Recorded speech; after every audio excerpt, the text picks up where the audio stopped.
Ahaye Isaac Nana Obiri Yeboah Enterprise. Yedi Ekundwa Papa Nkwana yedele. Se ope Ekundwa Papa Bla Isaac Nana Obiri Yeboah Enterprise. Yawa kundwa bia wa ha kundwa bia ope bia. Egypt Ekundwa, Germany Ekundwa, Italy Ekundwa, Ekundwa bia de bia onim se ye Ekundwa Papa no e kona Isaac Nana Obiri Yeboah odele with. Ohwa kundwa misimu.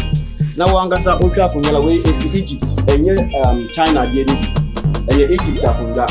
We share bia no class de bia nete e bia papa every Egypt a de aba we ye de ma etufo bo ekundwa bia ope wasase we so na Obiri Yeboah nko na betuma mo China ekundwa pe e na ye ni bi but ekundwa bia country bia ekundwa ope no ye de wo se bla na be challenge yen na be bi se ekundwa ope se ye ntumi enya ma wa bla Isaac Nana Obiri Yeboah Enterprise e wa be kan free pie junction ho na usane first round second round no Isaac Nana Obiri Yeboah Furniture Enterprise ewo ho. Se o pese oni Nana Obiri Yeboah din kita ho bia. Fre 0558 78 2268. Ana se 0277. Tie no mani yi 0277 469933. Ekundwa bia o pe no. Isaac Nana Obiri Yeboah no ntunchia. Se o pe kunwa we enene mpa seta. No man no fre no man Isaac Nana Obiri Yeboah be ma we kunwa we enene mpa. Ekundwa bia wa ha bia wo pe enene mpa seta. Nana Isaac Obiri Yeboah nko na ebetumi ama obi e wo Ghana ha.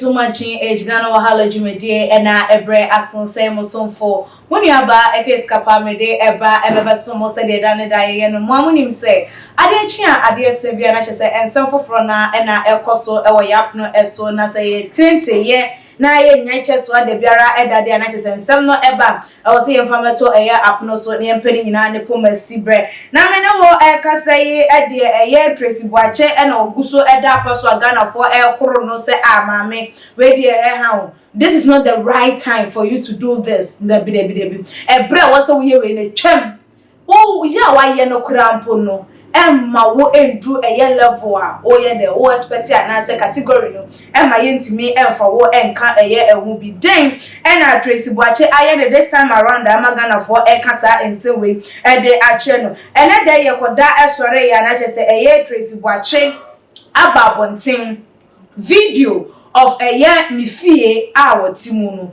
ono so aba etwa ho eye emfonye e de abeto abonten said eye Nigerian actress eye Lucy Donald e de Jackie Appiah e de abeto abonten a abaye the talk of the town no ono so aba abonten de ne de aba beto edwa ebra chese Ghana for started say womo target womo ese womo sori a womo no pampan de nko a na womo ye no momo mehwe efie a ye kan se efie we na wokọ abonten na wo ba wo krase mpacho mi kofie ai efie ne bi ne brofo be kan say I'm going home ebinu de your house by Jackie de e home because e na woduru a utimu say wo ha nyina to atwa wa dwendwen no krampo no mfa nduru say efie ho no mu ebi na sansem we na chese e kam yakoye say ama ono nso so aba abonten awa be video e chese ono nso so oh home ni bio ne de na nya house ono nso so de ne e home ohunu a ono nso so na dwendwen ne koda na etuo etimi twa no dofo yankọ ne go take a look of year Tracey Boakye ono nso ne mansion no emra ne ba ye beto aso.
na odofo said the one kasa modi mani ekoko hwe ye no na jese ne a good place ne de keka ho ne de NHS mo amutimi ehunu eye ebi na no na commenter aba no odofo mekenkan ede ama o ye nu aba wo no wasanso Instagram blogger about the great or say Tracey Boakye shows off her house as well, and I can't believe he chose to do this. Wrong move, woman. You should have let this slide, cause you are giving yourself away for public ridicule. Anyways, we love to see all the Abyssinia once again. We love it. And was so it was said now we want Diamond Appiah to do same. We don't want outside. She should show us the inside too, so we can pick an inspo for our future mansion too.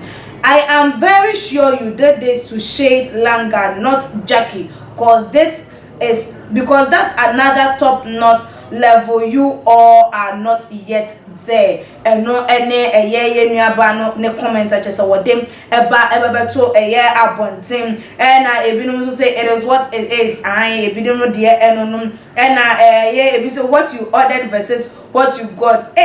As a funeral home, Ghana for casa. I was saying what you ordered versus what you get. And I just say, Tracey Boakye, Appiah now order for Jackie Diano. And I dine one SUA, Akako says, Sebio, on their count. Yeniano, the war a year IG page so bra visual. I'm bra _ visual. Saying if you know a funeral home, man can say. And I twa idea, and I just say, if gold at your deposit, this is so painful to watch. I am having second-hand embarrassment. I am also so at the end no. Ebinum the bike, a grada daughter, galam say ambassador. Oh, okay. I just almost said the name one. I go the gold, na just almost say where the galam say apartment no. All of us, can I want to be a Tracey, Crawford, and someone no ebebuna abemu. Na ehu ehia. Say obabontin. Fine. What be respond? They say, as your age 31 or mansion, you are compared to someone and now uswa. Oshano ewo tell you so. It is enough.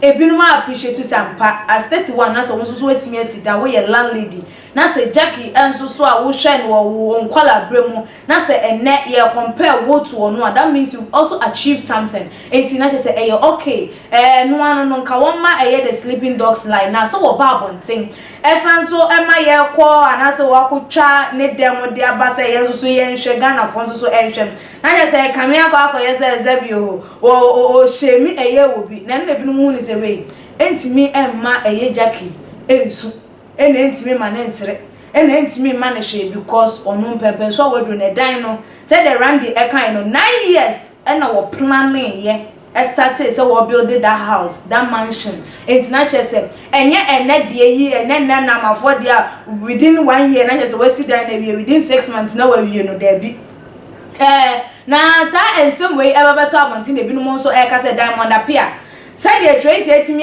ye bold. Watch a maturity ni boldness. Why you bold? Trying demo e de aban. Diamond. What dey no you pull na we customize ye ne pe and add beto abontinti and ye so here inside. Said the Tracey lay in bed. Diamond. My ensure so said they also lay bed with them. Na what dem one no. Sabi o pempro ye bia na ye de ICC wonu na chese enu nti na de bia dining table ye yi e na wutimi e de eba beto abonti ana all of them when Tracey Boakye say oba abonti eba ye ebetwa videos of his house and as a house no de beto abonti na e se efata na ehu ehia fabra ebeto your comment section like the videos not share on all the social media platforms as media any Appiah sikapa makram ebusia wonim say abefunim de e na say e woso wonim say wontimi bibia e wo wiase say abra won for abefunim de emfa nka ho wo san so enim say no ebesonsum nsam so a abefunim de asan agbewremu ana oso daye wonti ase wo daye so ache wo daye so entimi mbem ɛno nti ɛna ne mekamfo prophet Dr. Abednego Ediama ɔno ɛna onyankopɔn ɛnam ne so na ɔde abɛɛfo ewremu ɛwɔ sunsunsɛm mu a ɔde gye nyankopɔn ɛma edifrɛ mu haw ɛne ɔmamanneɛ ɛne ɔmatiti mu ɛno nti onyankopɔn ɛnam ne so ɛde a new spiritual science technology ɛde aba abɔnten a yɛfrɛ no ɛyɛ castoplanto technologies meba kyɛ wohwɛ prophet Dr. Abednego a ɔwɔ nsamam adoagyiri castoplanto technologies casting out negativities and planting in positivities